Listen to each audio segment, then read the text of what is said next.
Hello and welcome to this first video in ZAP's new video education program. In the next 10 minutes I'm going to introduce you to the pace clock, which is a central tool for swimmers and coaches in any swimming training program.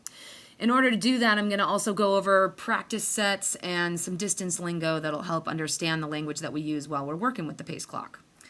Let me bring up my pictures here. So this class is good for a lot of different people. It's good for any and all parents who are interested in learning what's going on with their kids on deck. Right now, ZAP's first two beginning groups are called fundamentals. They go over freestyle and backstroke, and drills and skills, which goes over breaststroke and butterfly. Okay, I don't know when you're watching this video, so these groups' names may have changed in the future, but at this point, that's what they're named. And then this show is also good for a beginning masters swimmer, and the masters program is for our adult swimmers. This information is typically taught in our fundamentals and drills and skills group for our kids, and also in our master's program just by the coach on deck, but it's also nice just to have a little bit of backup when you're back home and dry, and maybe sometimes it's easier to listen when you're in the comfort of your own home. So here's a picture of a pace clock made by a popular equipment company named Kiefer. It's named after Adolf Kiefer, who was an Olympic swimmer and founded the company. This clock casing happens to be yellow, but they come in many different colors: blue, black, white, whatever. Some pace clocks are digital, but for this series we're going to focus just on this type of analog face. Different programs buy and decorate their clocks based on what their program needs. At ZAP, one of our families actually lined one of our clocks with some Christmas lights so that we could be able to better see the clock when it's dark, which is almost always when we're up at Mira Lest. Other programs will put on stickers or other things that they need to use. You'll see that this clock has two hands. There's a black hand and a red hand. Let me switch that to black so I'm a little bit more visible there. We're not going to worry about the black hand in this video, or mostly in this series. What we're really worried about is this red hand here. This is the second hand, and this is the one that you're going to see sort of, spinning around the clock. It's marking off seconds, so it's 60 seconds. It's all the way around the clock, and that's the one that we're really looking for in all of our beginner and even in our intermediate groups. We'll get to the black one much later. This clock face has these red tick marks for every 5 seconds. Right here is a red one. This one's 5, and this one's 10. This one's at 15. This one's at 20. We'll come back to why those are pretty important. And then in between those red tick marks are these black tick marks that mark off each second. So there's the red tick is 5, and then there's a black one for 6, a black one for 7, a black one for 8, a black one for 9, and then another red one for 10. And all same thing all the way around the clock. Okay. When a coach refers to a point on the clock, we typically call out the number. So we'll say, we'll just say, look at the 60, or look at the 50, or look at the bottom, and we actually use the term the bottom for the 30 very often, probably just as much as we use the 30, and we also call the 60 the top. Okay, so you'll hear me refer to the top and to the 60 sort of interchangeably throughout this video, and you'll also hear us do that on deck all the time. What you need to know, and let me bring you over to my little pool here. What you need to know is that at all 3 of our current locations, we swim in a 25-yard pool almost all year round.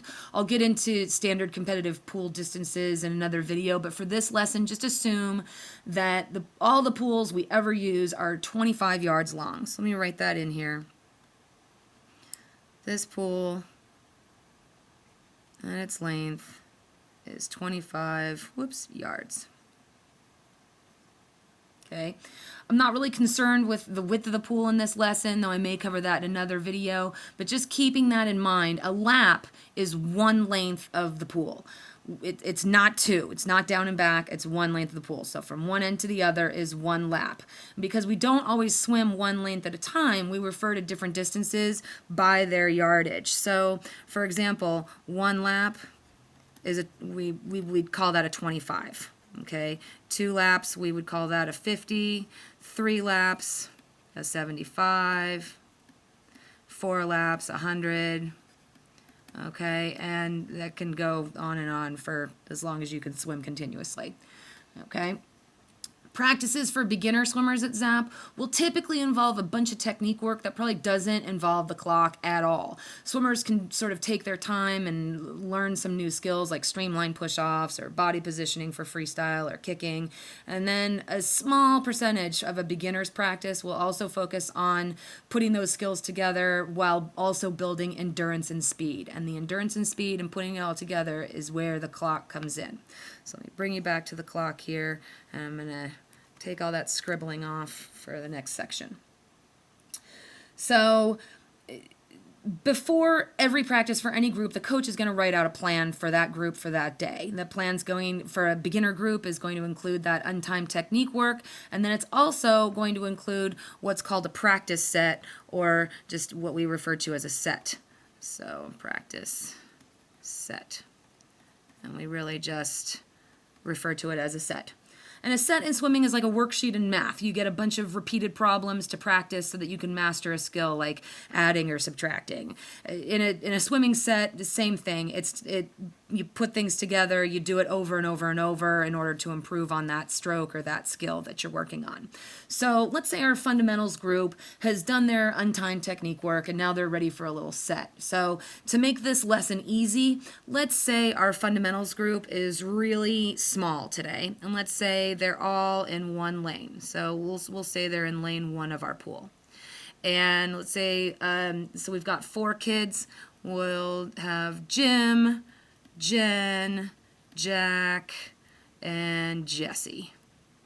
Okay. So the coach is going to say to our group of swimmers that they're going to swim a set of 4 25s freestyle on a minute. And what that looks like on paper is 4 25s freestyle on a minute. Okay. Basically what this means is that the group is going to swim 4 lengths of the pool freestyle. This number right here, this 4, is the number of repeats. This number right here, this 25, is the repeated distance. And what we call it for short is a repeat. Okay, so your 25 is your repeat. You're going to swim 4 repeats. You're going to swim 4 25s. These are all freestyle. And then here, over here, is your interval. Okay, and what that means is that the interval is the amount of time that you have to complete each repeat. So these swimmers are going to swim 4 laps of freestyle, and they have a minute to complete each lap, each of those 25s. So when we swim in a lane with other people, we can't all go at the same time. So we try and space things out so that we can avoid disasters. And typically what we do, and what everybody does on all competitive swim programs, is we leave 5 seconds apart for each repeat. And that's why those red ticks that we were talking about earlier are so important. So for this set, our group is going to start at the top. Okay, so they're starting on that 60. And we're going to leave in this order that I had written down before. So Jim is going to go first, Jen second, Jack third, and Jesse fourth. So let's say the coach gave the set out and we're leaving on the top. So we wait for our red hand to reach the 60. And at the 60, Jim pushes off for his first 25 freestyle. 5 seconds later, Jen pushes off for her 25. And then 5 seconds later on the next red tick, there goes Jack. And then last but not least, Jesse pushes off on the 15. They all go towards the other end of the pool to finish their 25. Now let's just focus on Jim for this next piece. In a beginner's group, swimmers typically won't even know that they're even working on an interval. The coach will keep track of that for them. But let's just say these guys are a little bit more advanced and they know how to keep track of a minute on the clock. So the coach says, we've started this on the top, and Jim gets off on the 60, and let's say that first 25 takes him 45 seconds. So he finishes his first 25 in 45 seconds. Lovely. But he has a minute to complete that 25. So this piece of the clock right here, these 15 seconds, he gets to rest. And his coach might talk to him a little bit, or he might do a little stretching, or just catching his breath. But see, he gets those 15 seconds to rest. And then when the clock comes back up to the top, because that's a minute, Jim pushes off again for his second 25. Jen leaves 5 seconds later. They all, follow suit. And let's say on this one, for his next one, it takes Jim 50 seconds to complete his 25. Okay, so here he comes on his second 25. This time, it took him 50 seconds. He still only has a minute, so he gets 10 seconds to rest. On the third 25, Jim really hammers it. He kicks a little faster, streamlines a little tighter, and this makes him go a little bit faster, and this time he comes in at 40 seconds. So this is where he finishes his third 25. That's fantastic. This time he gets 20 seconds to rest.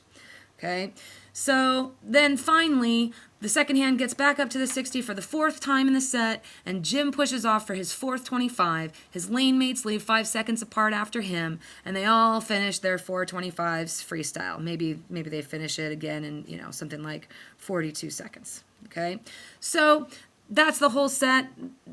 There you have it. You've learned lengths, laps, distances, repeats, intervals, and sets. Again, this is a very simple set in order to make your first learning experience easier. We'll make it harder in the future, in future videos, I promise. And in the next one, we'll see what happens when Jen catches up to Jim in the middle of the set.